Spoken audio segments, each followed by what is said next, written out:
dans les cieux et sur la terre. Il n'est aucun nom plus doux, aucun que mon cœur préfère. Au nom de Christ mort pour nous. Quel beau nom, quel beau nom, quel beau nom, quel beau nom. Porte loin de l'éternel. Quel beau nom, quel beau nom, que celui d'Emmanuel. Quelque grand que soit un homme, qu'il soit prince ou qu'il soit roi, de quelque nom qu'on le nomme, Jésus est plus grand pour moi. Quel beau nom, quel beau nom, quel beau nom, quel beau nom, porte loin de l'éternel. Quel beau nom, quel beau nom, que celui d'Emmanuel. Les séraphins, les archanges portent des noms glorieux,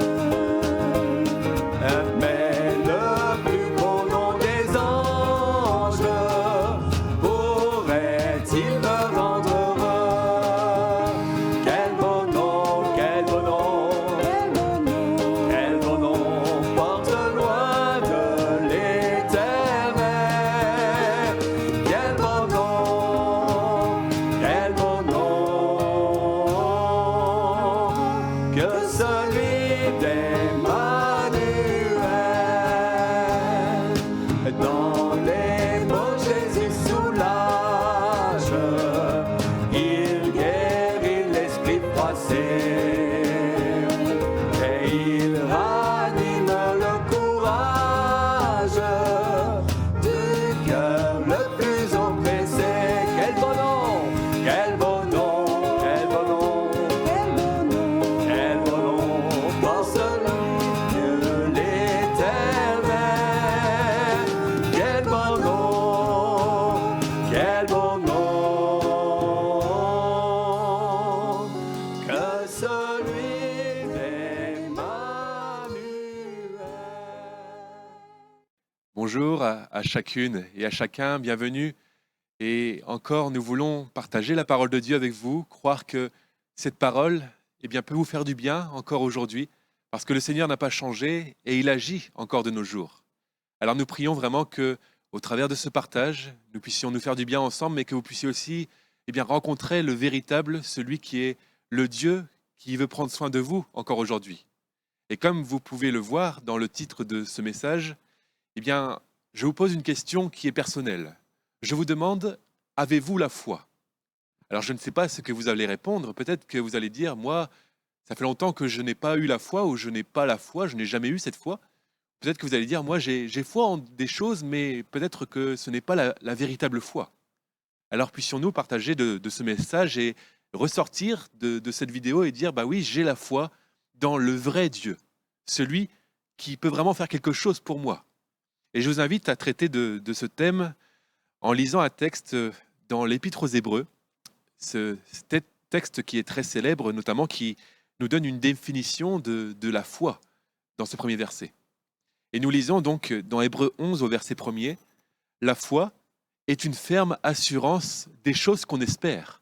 C'est une démonstration de celles qu'on ne voit pas. Pour l'avoir possédée, les anciens ont obtenu un témoignage favorable. C'est par la foi que nous reconnaissons que le monde a été formé par la parole de Dieu, en sorte que ce que l'on voit n'a pas été fait de choses visibles. C'est par la foi qu'Abel offrit à Dieu un sacrifice plus excellent que celui de Caïn, car c'est par elle qu'il fut déclaré juste, Dieu approuvant ses offrandes, et c'est par elle qu'il parle encore, quoique mort. C'est par la foi qu'Enoch, donc qui n'a pas vu la mort, fut enlevé pour qu'il ne vit point la mort. Il a été enlevé par le Seigneur parce qu'il marchait avec Dieu, et qu'il ne parut plus parce que Dieu l'avait enlevé, car avant son enlèvement, c'est ce qui nous est dit ici, il avait reçu le témoignage qu'il était agréable à Dieu. Or, sans la foi, il est impossible de lui être agréable, car il faut que celui qui s'approche de Dieu croit que Dieu existe et qu'il est le rémunérateur, qu'il récompense ceux qui le cherchent. Amen. Alors oui, l'auteur de l'Épître aux Hébreux nous parle de la foi. Et si vous lisez ce chapitre en entier, vous voyez combien des hommes ont eu foi en Dieu et combien par eux alors Dieu a fait des exploits parce qu'ils avaient foi en Dieu. Et encore aujourd'hui, comme je vous le disais juste avant, le Seigneur n'a pas changé. Et si le Seigneur n'a pas changé, eh bien, ce qu'il a fait au travers de tous ces hommes, eh bien, il peut le faire encore aujourd'hui, à celui qui place sa foi en lui. Cette foi, eh bien, elle est vraiment fondamentale pour connaître la véritable vie que Dieu réserve pour nous. Nous avons besoin de la foi. Nous avons besoin de placer notre foi en Dieu. Sans cette foi en Dieu, en fait, nous sommes comme vides à l'intérieur. Il y a comme un manque, quelque chose qui n'est pas là, qui devrait être là. Il nous manque vraiment quelque chose d'essentiel si nous n'avons pas cette foi en Dieu. Certains peut-être vivent dans la détresse, certains vivent dans la tristesse et pensent même ne jamais connaître le bonheur. Et ils ont ce vide à l'intérieur parce qu'il manque cette foi en Dieu. Ici, vraiment, nous sommes invités à avoir la foi en Dieu. Et cette foi, comme on l'a lu, elle nous est présentée comme une ferme assurance des choses qu'on espère. C'est-à-dire que placer notre foi en Dieu, c'est recevoir l'assurance que Dieu agira et qu'il accomplira ses promesses, qu'il accomplira nos espérances fondées sur sa volonté, fondées en lui. Remarquons tout de même que l'expression « la ferme assurance » nous montre qu'il n'y a pas de place pour le doute dans la foi.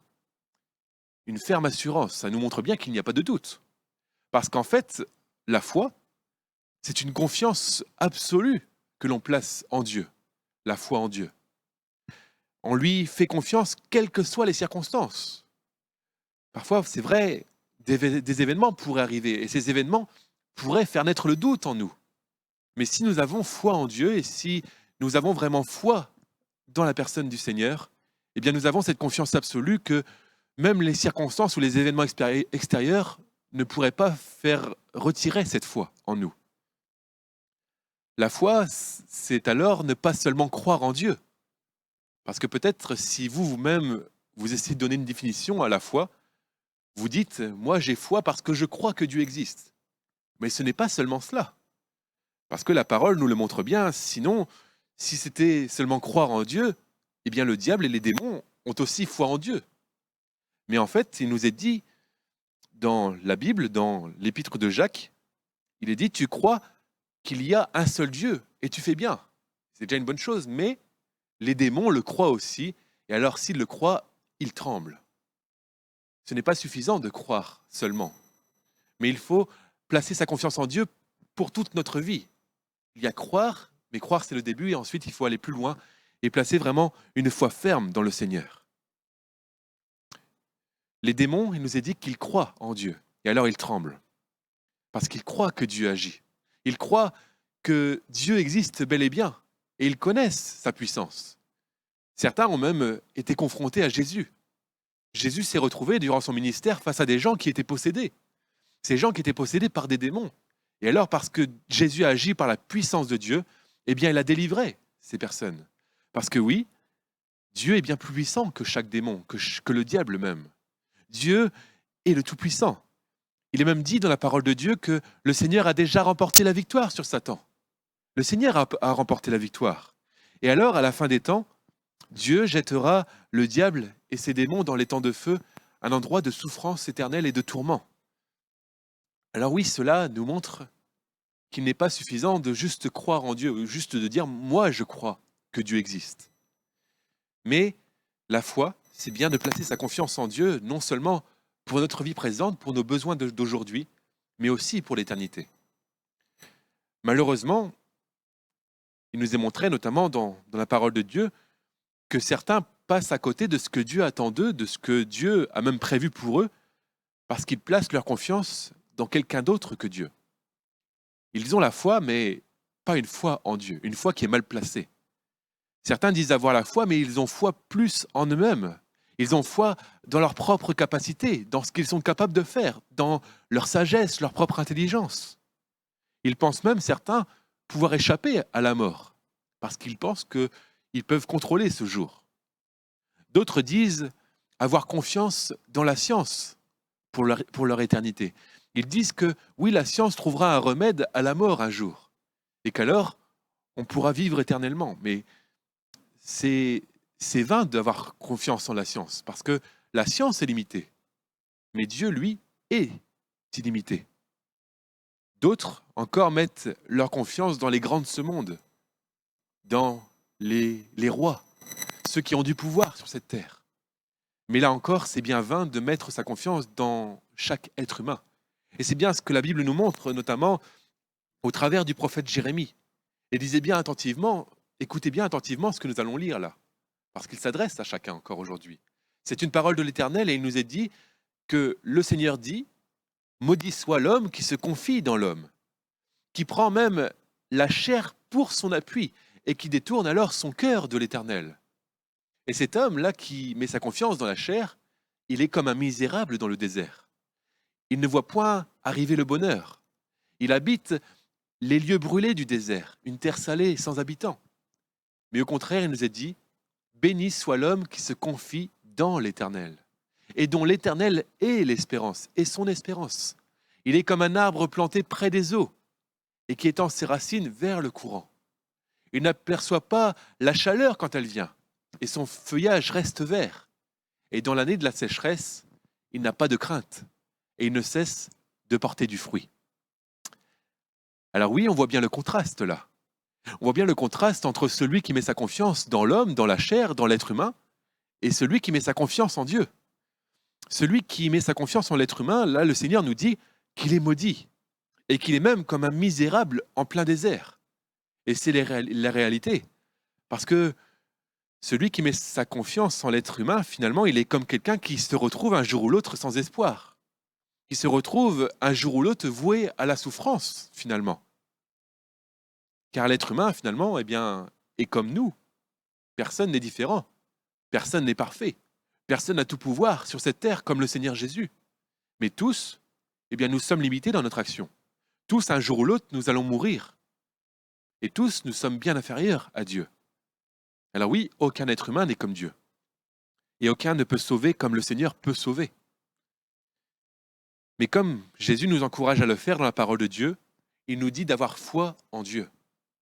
Et dans ce Dieu fidèle qui ne ment pas, qui tient ses promesses. Si Dieu a dit quelque chose, eh bien, cela arrivera. Dieu n'est pas un homme pour mentir, la parole de Dieu nous le dit. Alors, si vous confiez votre vie à Dieu, si vous mettez votre confiance dans le Seigneur qui est tout-puissant, alors vous serez réellement comme cet arbre planté près des courants d'eau. Votre vie sera gardée dans la surmain du Seigneur. Même la crainte sera chassée, c'est bien ce que nous avons lu. Alors que la personne qui met sa confiance dans l'homme est comme un misérable en plein désert, si vous mettez votre confiance en Dieu, vous serez comme cet arbre dont le feuillage reste vert même au milieu de l'épreuve, même quand c'est difficile.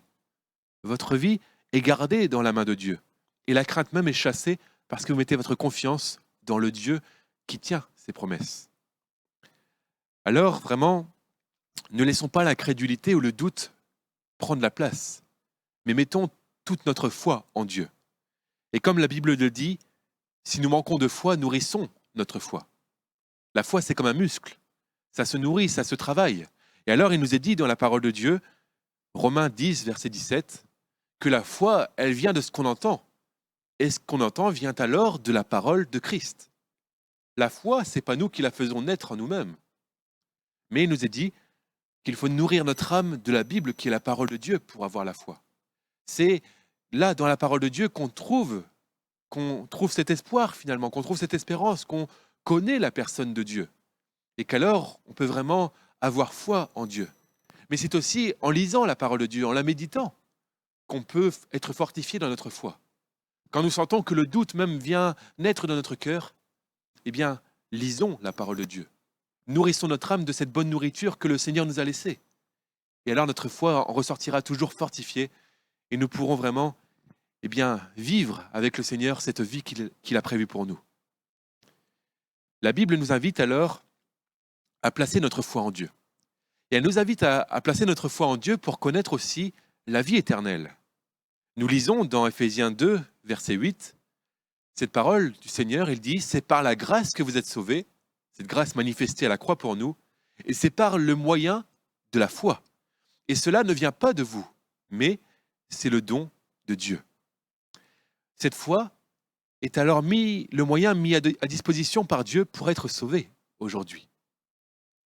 Avoir cette foi qui sauve, c'est croire que Dieu a envoyé Jésus-Christ, son Fils, pour nous sauver, pour nous délivrer de la mort, du péché, de l'esclavage du péché, pour nous faire connaître la vraie vie finalement, pour recevoir un plein pardon. Et cela, on peut le vivre en ayant foi en Dieu et dans le sacrifice de Jésus à la croix pour nous. Parce que Jésus est venu sur cette terre, et il est venu pour mourir pour chacun d'entre nous. Alors oui, ayez foi en Dieu. La foi qui sauve amène alors le pécheur devant Dieu. Elle amène le pécheur dans son besoin de salut, dans son besoin de connaître vraiment la vie éternelle. Elle amène le pécheur aussi devant sa ruine, parce qu'il voit que son âme est bien sombre à cause du péché. Et alors, le pécheur, là, quand il a cette foi qui naît en lui, il voit Dieu dans sa grâce infinie. Il voit Dieu dans sa grâce infinie qui donne son Fils pour mourir pour lui. La foi, vraiment, est un don de Dieu. Oui, ayez foi en Dieu. C'est un don de Dieu, mais chaque être humain, encore aujourd'hui, doit exercer la foi. C'est ce que vous êtes invités à faire aujourd'hui. Exercez votre foi. Croyez en Dieu. Mettez votre confiance en lui dès maintenant. Demandez-lui pardon, et alors, si vous lui demandez pardon de tout votre cœur, si vous vous repentez, croyez que vous êtes pardonné de tous vos péchés. Dieu l'a dit. Il a dit que celui qui vient à lui et qui lui demande pardon, qui croit à la bonne nouvelle, reçoit le pardon de son péché. Il nous invite encore aujourd'hui à avoir foi en lui.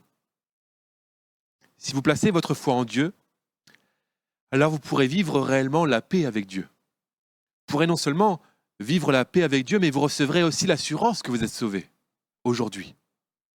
Dieu dit encore que vous serez justifiés parce que vous mettez votre foi en lui, c'est-à-dire que vous serez déclarés justes sur la base de votre foi. La Bible dit encore que si vous placez votre foi en lui, vous deviendrez héritier du royaume de Dieu. Un héritage que Dieu vous prévoit pour vous dans le ciel, à ses côtés, pour l'éternité. Mais vous aurez aussi l'assurance que si vous mourrez demain, quand Jésus reviendra, vous serez ressuscités, vous aussi. Parce que Jésus lui-même est ressuscité, il n'est pas resté sur cette croix, mais il est vivant aujourd'hui. Il a vaincu la mort à la croix. Alors vous aussi, vous pouvez le vivre en plaçant votre foi dans le Seigneur et dans sa résurrection. Et vous recevrez, comme nous venons de le dire, par la foi, un plein pardon. Ce pardon de tous vos péchés, quels qu'ils soient, en venant au Seigneur Jésus, et vous serez purifiés de tous vos péchés par le sang de Jésus qui a coulé à la croix. Alors oui, ça vaut le coup de mettre sa foi dans le Seigneur. Ça vaut le coup de faire le bon choix aujourd'hui, d'exercer la foi en ayant confiance en Dieu.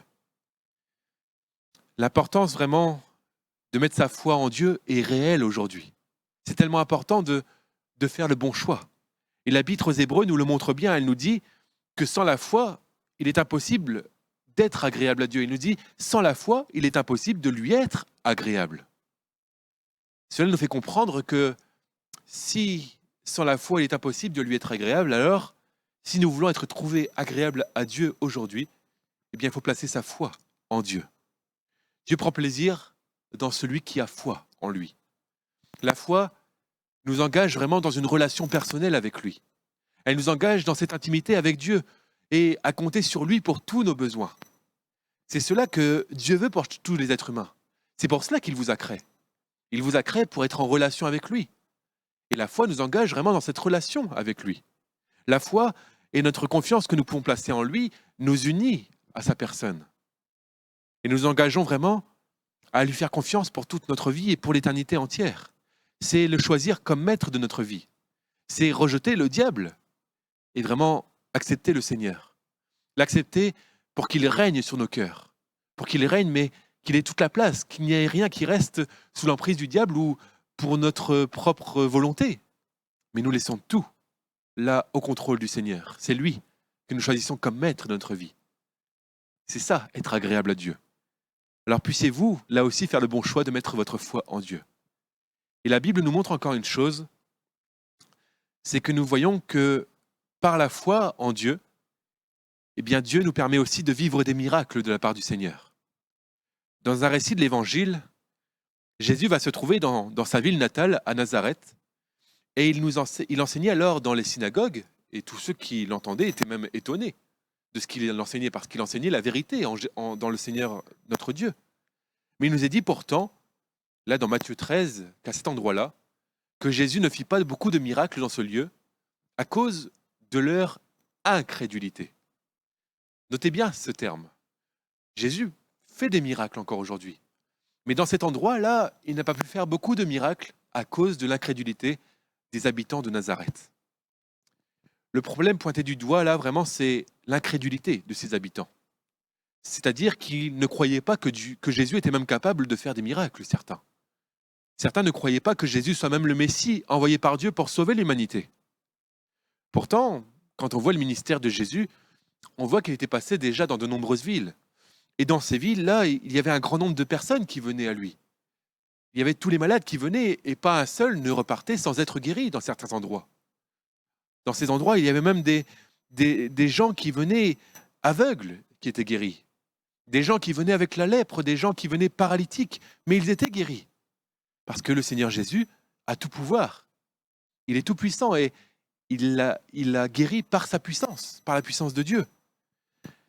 Mais là, pourtant, à Nazareth, ce qui a empêché certains malades de recevoir la guérison et de voir des miracles, c'était leur incrédulité.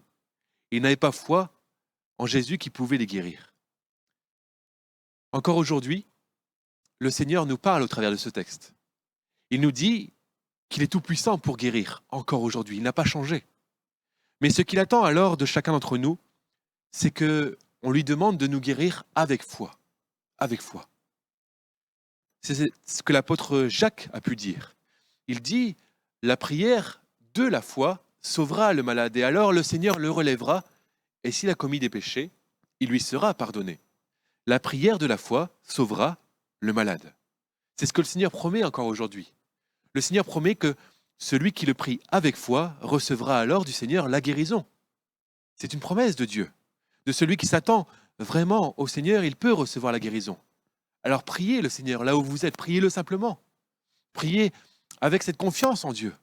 Priez avec confiance que Dieu vous entend à l'instant même et qu'il est prêt de vous exaucer, qu'il agira selon sa volonté, parce qu'il a des plans parfaits pour vous. Mais alors il attend que l'on puisse exercer là encore notre foi pour recevoir la guérison. Jésus va même encore aller plus loin dans la parole de Dieu. Alors qu'il enseigne là à ses disciples, il va leur dire « Ayez foi en Dieu ».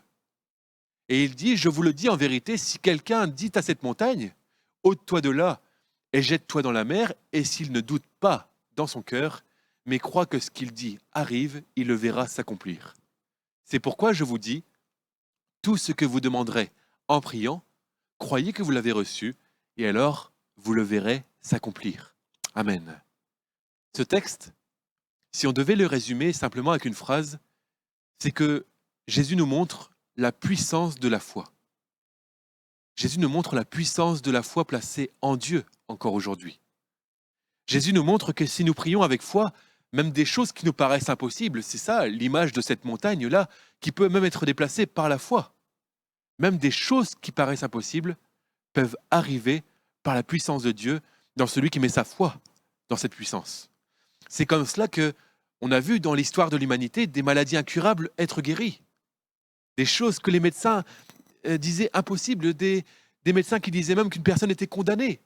Eh bien, le Seigneur a agi. Parce que oui, certains ont mis leur foi dans la puissance de Dieu. Des gens tétraplégiques ont pu même retrouver l'usage de leurs membres. Cela par la grâce de Dieu.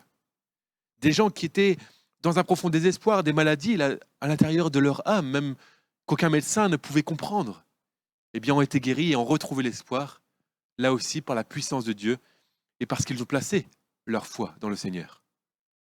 Alors, quelles que soient vos montagnes aujourd'hui, les choses qui paraissent impossibles, même les choses où tous vous disent qu'il n'y a rien à faire, eh bien, placez votre foi en Dieu.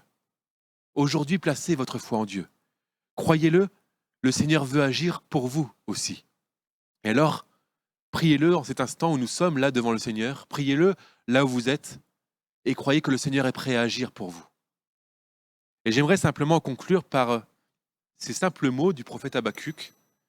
Et ces mots sont vraiment importants parce qu'on les retrouve non seulement ici dans ce prophète-là, mais on le retrouve aussi 3 fois dans le Nouveau Testament. Ça nous montre bien l'importance de ces mots. Et alors le prophète dit, le juste vivra par sa foi. Le juste vivra par sa foi. C'est par sa foi que vous pouvez devenir juste aujourd'hui. Et alors, c'est le juste qui sera victorieux dans le Seigneur. C'est le juste qui remportera la victoire. Et si vous voulez remporter la victoire dans votre vie, remporter la victoire sur les épreuves, sur tout ce que vous pouvez vivre, eh bien mettez votre foi en Dieu. Et alors vous pouvez dire, oui, moi aussi comme le juste, parce que je suis juste en Dieu, je vivrai par ma foi. Que le Seigneur vous bénisse vraiment. Puissiez-vous mettre votre foi en action aujourd'hui et vous verrez alors le Seigneur faire de grandes choses encore pour vous. Prions un instant et je vous encourage vraiment là où vous êtes à mettre votre foi en Dieu et à le prier pour toute votre vie. Seigneur notre Dieu, nous voulons vraiment te dire merci. Merci parce que oui, tu agis encore aujourd'hui dans nos vies, Seigneur. Merci parce que tu guéris celui qui vient à toi avec foi, Seigneur mon Dieu. Et je te prie pour toutes les personnes qui sont là derrière leur écran, qui ont peut-être des doutes en eux-mêmes, Seigneur mon Dieu, vraiment, viens agir et qu'ils puissent placer leur foi en toi. Donne-leur de pouvoir faire des expériences avec toi de guérison, des expériences de salut, mon Dieu, que des personnes qui n'ont jamais expérimenté ce salut en toi, mon Dieu, puissent vraiment aujourd'hui le vivre. Qu'ils puissent recevoir le pardon de leurs péchés, qu'ils puissent vraiment se tourner vers toi de tout leur cœur. Et que nous puissions vraiment voir des conversions encore, mon Dieu.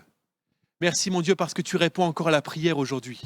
Et je crois qu'alors que ces personnes sont là en train de te prier, eh bien, tu réponds à la prière. Merci, mon Dieu, pour ce que tu leur accordes maintenant. Merci d'avance pour ce que tu es prêt à leur accorder. Mon Dieu, nous te louons et nous t'adorons, Seigneur, mon Dieu. Merci, parce que oui, tu feras encore de grandes choses et tu as de grandes bénédictions en réserve pour tous. Alors oui, que ton nom soit glorifié, mon Dieu, que ton nom soit béni de tout notre cœur ensemble. Nous te disons merci, mon Dieu, de tout notre cœur, mon Dieu. Amen.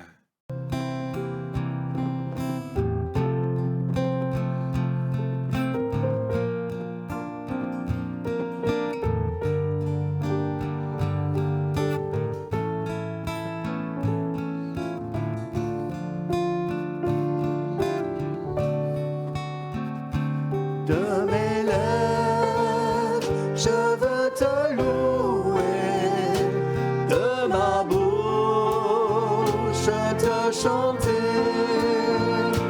De mes yeux, te contempler.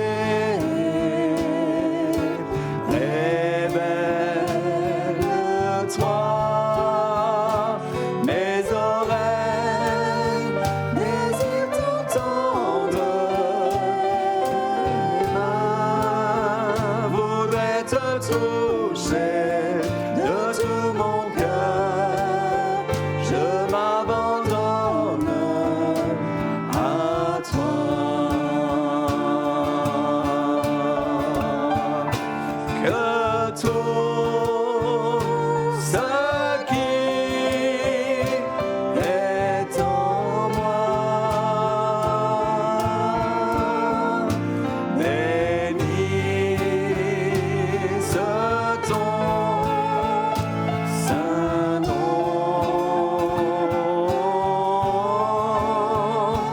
Que tout